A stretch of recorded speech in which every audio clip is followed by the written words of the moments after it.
Gold just crashed $600 in 28 minutes. Everyone panicked.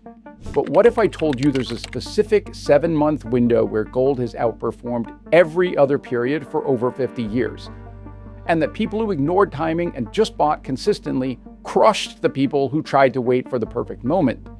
Today, I'm revealing the actual seasonal data that Wall Street doesn't talk about. Welcome back to another Straight Talking episode. I'm the Diversify Guy. I've been calling it like I see it for years now.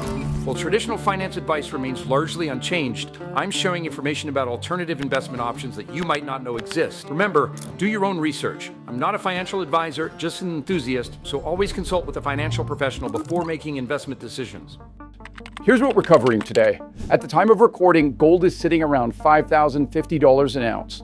It hit $5,600 in January. It crashed to $4,400 2 weeks later. And everybody's asking the same question. When do I buy? I dug into 50 years of monthly gold data, recession performance, election year patterns, and seasonal trends. By the end of this video, you'll know the exact months that historically give you the cheapest entry, the one strategy that beats market timing 90% of the time, and why your biggest risk isn't buying at the wrong time, it's not buying at all. Let's get into it. Here's something most gold investors have never seen: a month-by-month breakdown of gold's average returns over 50 years. January is historically gold's strongest month. Average return nearly 3%. Positive roughly 70% of the time. That's the so-called January effect, money flowing back into markets after year-end tax selling. November and December come in second, about 1 to 1.5% average gains. Why? Indian wedding season drives massive jewelry demand. Chinese New Year buying kicks in. Central banks often make year-end purchases.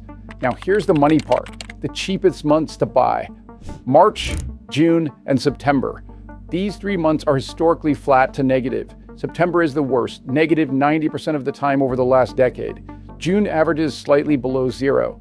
So if you're looking at a calendar wondering when to pull the trigger, the data says summer is your friend. May through July is your buying window. Then you ride the seasonal wave from August through February, which has historically delivered 7 to 11% gains. But here's the thing, and this is most important. Seasonal patterns are tendencies, not guarantees. They tell you when the odds are slightly in your favor. They don't predict the future.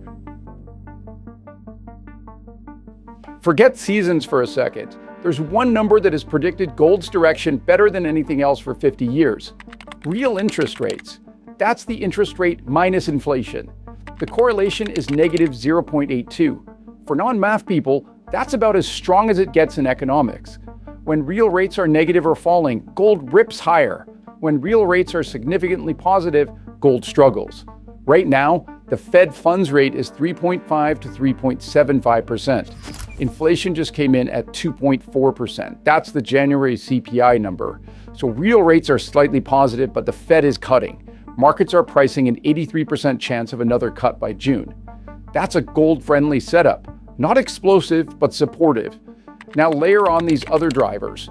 U.S. national debt just passed $38 trillion, growing by $1 trillion roughly every 100 days.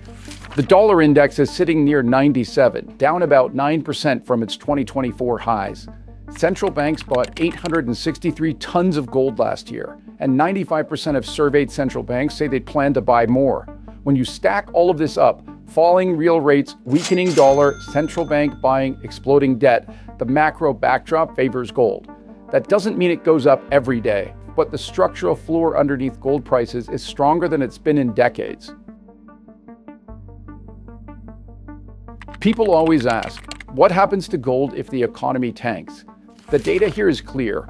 Gold has averaged a 20% gain during official U.S. recession since 1970. It's outperformed the S&P 500 by roughly 37 percentage points on average during those periods. During the 1973 recession, gold gained 87%.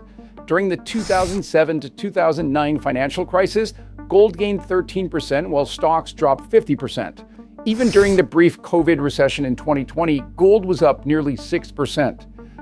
But here's what nobody tells you about gold during market crashes. Gold often dips first. In 2008, gold fell 28% before stocks finished crashing. Why?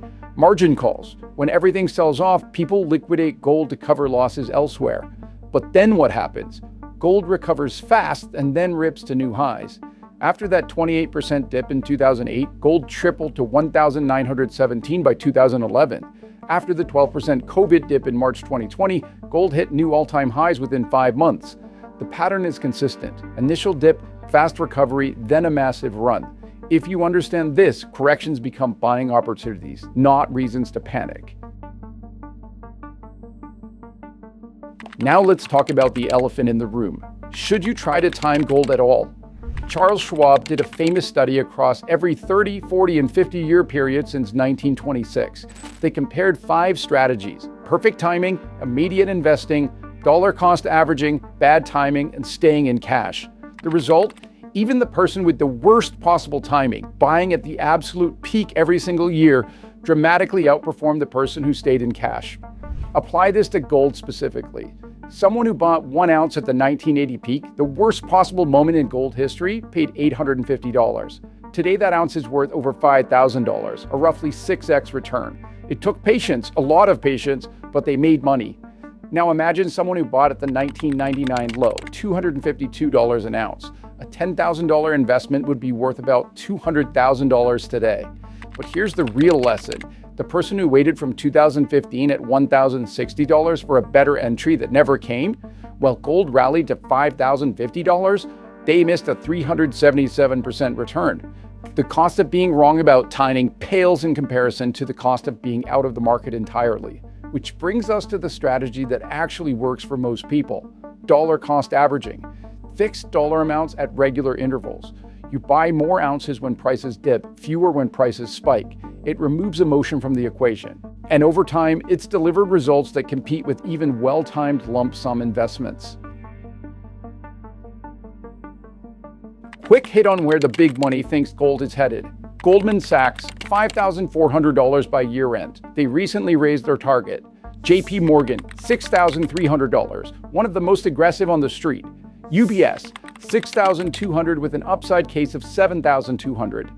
Bank of America, $6,000 by spring with an extreme scenario of $8,000 by 2027. Wells Fargo, $6,100 to $6,300. Now, these are institutional forecasts. They're not gospel. But when every major bank independently arrives at targets above current prices, that tells you something about where the smart money sees this going. Not a single major institution is calling for gold to decline from here. So let's bring it all together. The data says the best seasonal buying window is May through July. The worst time, chasing a January or September spike. But more importantly, the data overwhelmingly shows that time in the market beats timing the market. Dollar cost averaging into a position over several months removes the stress of picking the perfect entry point. The biggest risk for most people watching this isn't buying at the wrong time. It's never buying at all and watching gold continue higher while you wait for a dip that may never come. That's the research. That's what the data shows. What you do with it is your call. I'm not a financial advisor. Do your own research. Talk to a professional. I'm the Diversify Guide, and I'll see you in the next one.